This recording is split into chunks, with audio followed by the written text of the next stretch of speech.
Exercise 7 of Chapter 8 is a follow-up to the previous exercise where we explored matrix multiplication order and applying the inverse to the matrix product. That's the live-evil rule. And we saw that the live-evil rule, not surprisingly, does work for square full-rank matrices because each individual matrix is itself invertible, even aside from the product of those two matrices. And that leads us to exercise 7, where we ask whether the live-evil rule also applies to the one-sided inverse.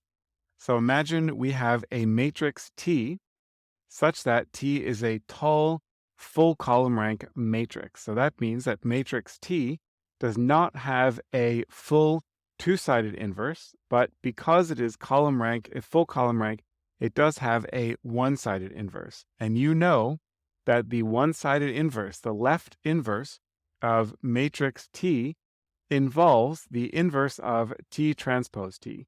So we know that this thing does indeed have an inverse because it is square and full rank, assuming that T is full column rank.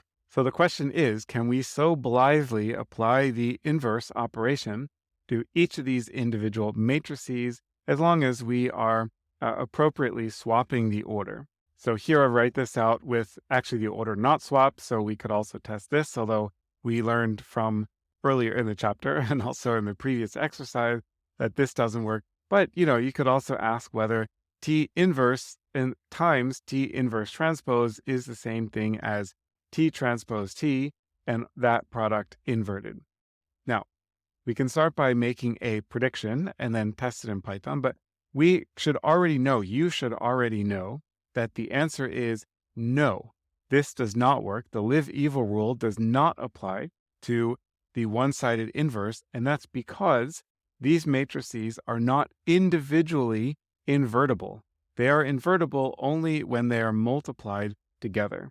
Okay, so now, it's one thing to be able to state a consequence of some rules of linear algebra, but I believe that empirically demonstrating these rules in code in Python will really hit home the concept, will really help you learn this stuff. So that's why I have this exercise here. So here I create a tall matrix T. It's defined by an m by n matrix of random numbers. And you can see that m is larger than n. So this is going to be a tall matrix. I expect this to have rank 4. Okay, so here I have the inverse of T transpose times T. And here I have the inverse of T times the inverse of T transpose. And, well, you can see here the answer is no, it doesn't work. In fact, it doesn't even not work mathematically because we expect this not to work mathematically. It doesn't even work in the code. Python gives us an error, and the error message is that the matrix must be square. That's the error message we get.